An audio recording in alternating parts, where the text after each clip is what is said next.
Our next speaker for tonight is architect and urban conservationist Brinda Somaya. And she started her career firm Somaya and Kalapa Consultants in 1978 in Mumbai.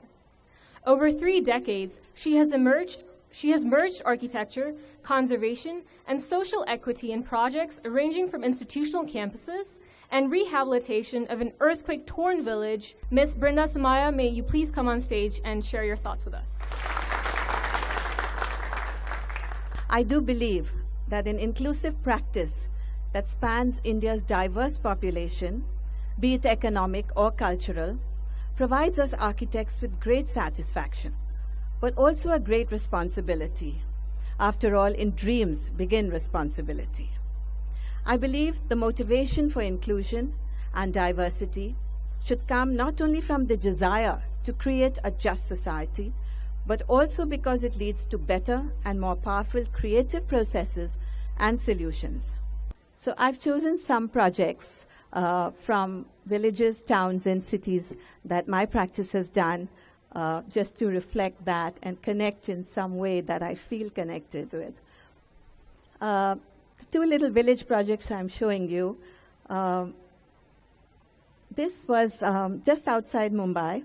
It was a temple complex, and they had flower sellers outside the temple. And you can see the picture at the top of how the temple was with the flower sellers, and how after we rebuilt for them, and then we were able to repave the temple, repave the plaza and build the temple. But what went actually wrong, and why the trustees came to me, they didn't ask the flower sellers what they wanted. So they ended up building stalls for them, which they never refused to shift into. And that is why the trustees came to us. You have to ask your client. It doesn't matter who he is. So all we did was ask them these 2 or 3 questions. Nobody had even asked them what they wanted.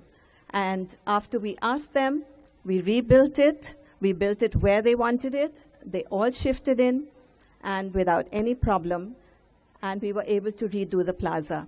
I think this taught me one of the most important lessons in my practice, that what is our role as architects? Who are we?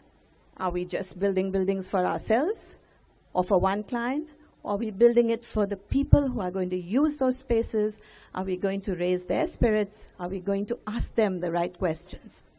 A second village project was a village which was devastated by the Gujarat earthquake. So we went off. You can see the picture on the right side.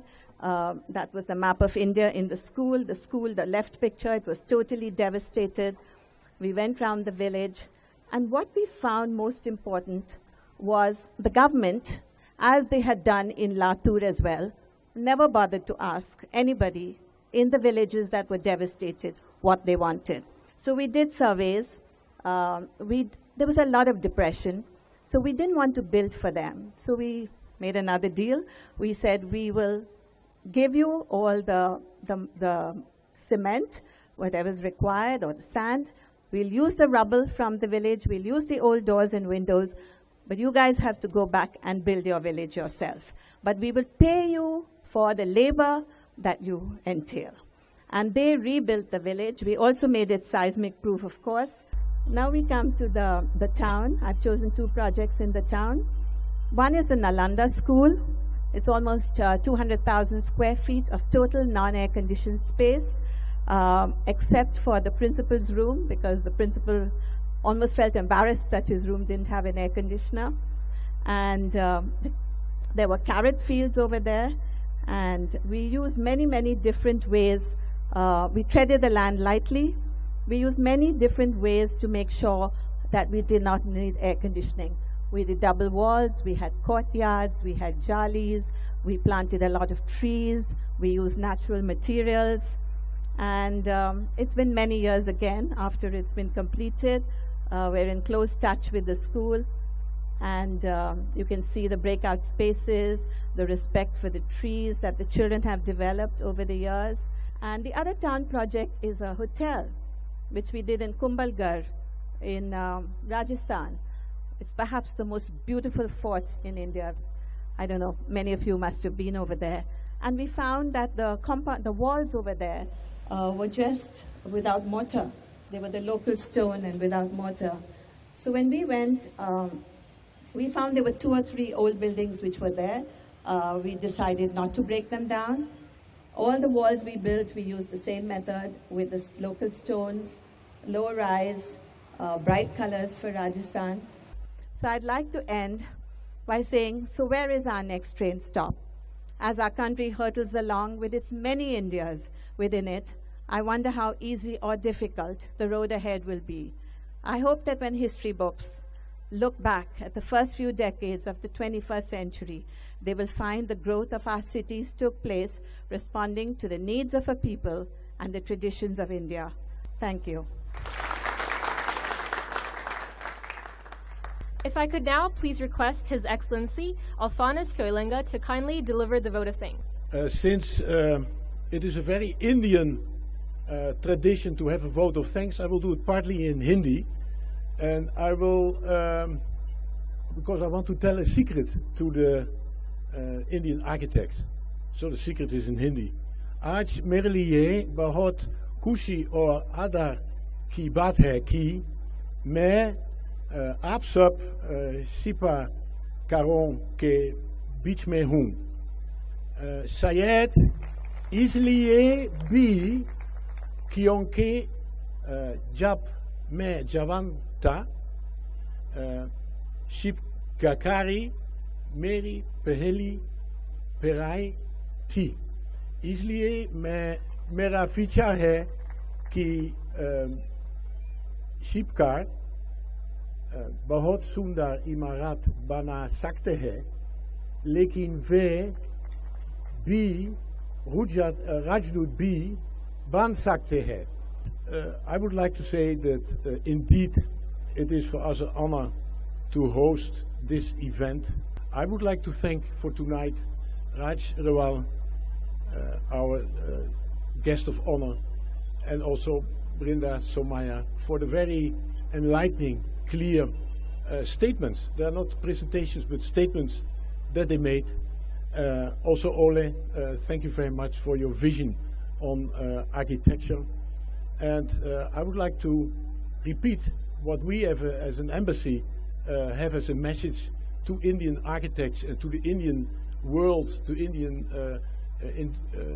creative industry scene. That is that the Netherlands and India have a lot to offer to each other in the field of creative industry. So thank you very much, all of you, for your presence here tonight and for your attention. Thank you, Mr. Soilinga, for being so gracious in lending your support to this event. There's no doubt that the evening has left a lingering and constructive flavor, and for this I would like to thank Architecture Plus Design and Cera for their efforts. Architects are doers. They work on site. They are real practitioners, right? So they want to accomplish things, to deliver things, and sometimes it's hard to exchange ideas about this delivery. So it's important to organize discourse, either through magazines or books or through events like this. You know, I started my talk with what is our cultural heritage and how I connect with it, and I think we mustn't forget that. And I think we have to cater for that, and we have to learn a lot from the past. It doesn't mean that we have to copy the past. I always tell students, you cannot marry your grandmother. So, but you have to go ahead. You have to take inspiration. After my talk, so many young people came to me, and all of them want to know how they can do something along the lines of what I showed. And that enthusiasm which is there after a talk, how do we conserve it and how do we channel it for them into actually producing something good? And I think that's where they get lost, some of them. So we don't have enough mentors and enough advisors for them to take their dreams forward. I hope that that will be created.